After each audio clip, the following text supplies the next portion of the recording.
Permíteme hablar del patrón de dar en toda la Biblia. Sí, en toda la Biblia, de Génesis hasta el Nuevo Testamento, es el mismo patrón que Dios ha establecido. El dar obligatorio y el dar voluntario. Déjame aclararte esto. Primero, el dar obligatorio. En el Nuevo Testamento, en Romanos 13, nos va a indicar que el dar obligatorio siempre son los impuestos a la nación o al imperio. Pero no empieza en el Nuevo Testamento el dar obligatorio. Esto empieza en el Antiguo Testamento. En Génesis 41 te acordarás la historia del patriarca José que revela el sueño a Faraón. Esa historia conocidísima. En ese momento Egipto tiene un impuesto del 20% para que en los 7 años que vienen de hambruna sean ellos satisfechos y no mueran. Después Dios forma el pueblo de Israel y al pueblo de Israel también se le pone impuestos, le ponen 3 diezmos más una serie de impuestos porque Dios tiene que sostener a los levitas, porque Dios quiere mantener a los pobres y porque Dios quiere hacer fiestas nacionales para unir a su pueblo. Ese es el dar obligatorio, era un impuesto, un tributo obligatorio a la teocracia que Dios había establecido. Pero más bien el dar voluntario, que es también desde el Antiguo Testamento hasta el Nuevo Testamento, es muy interesante.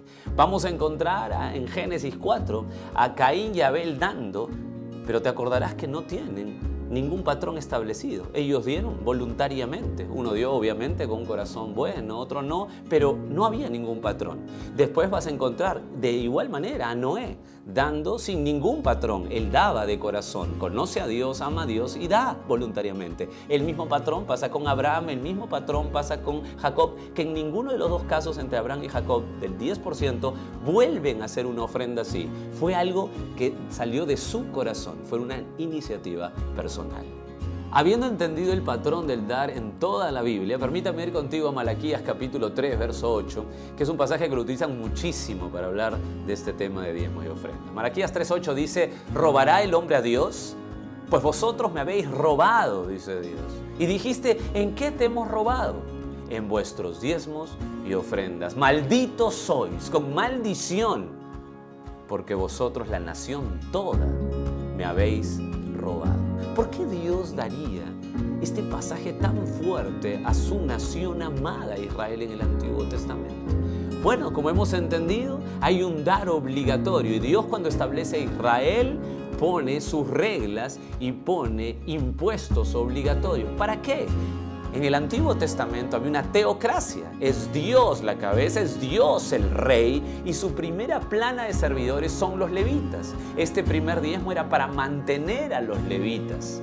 Entonces, si el pueblo dejaba de dar su impuesto obligatorio, déjame repetirlo, obligatorio, si no daba esta primera plana de servidores en la teocracia del Antiguo Testamento, no tendría cómo sustentarse, cómo mantener a su familia.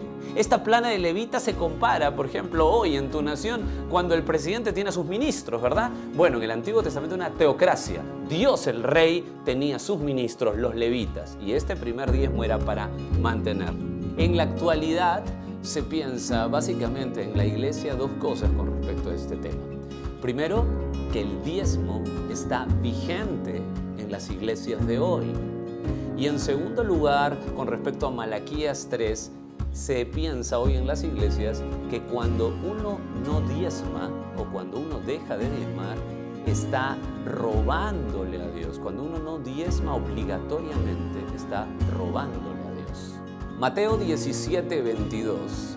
Jesús le hace una pregunta al apóstol Pedro muy interesante y quisiera que la escuches. Mateo 17:22 dice: ¿qué te parece, Simón? ¿Los reyes de la tierra, de quiénes cobran tributos o los impuestos? ¿De sus hijos o de los extraños?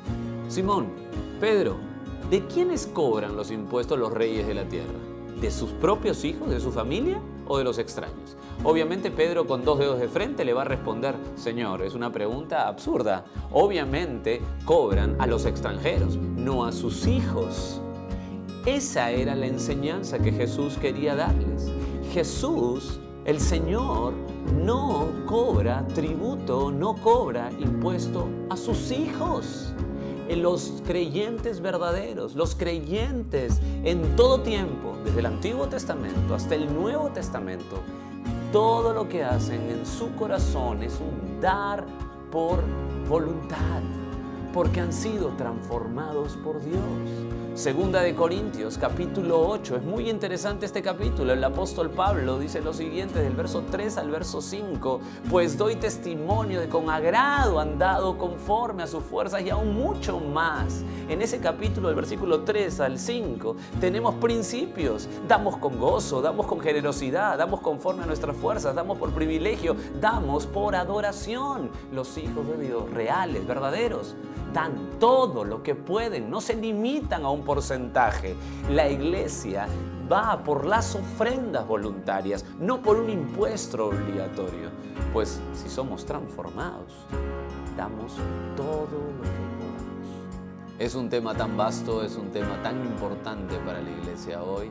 Por eso que cualquier consulta, cualquier pregunta, por favor, hazla con toda libertad a graciasoberanaperú@gmail.com. Dios te bendiga.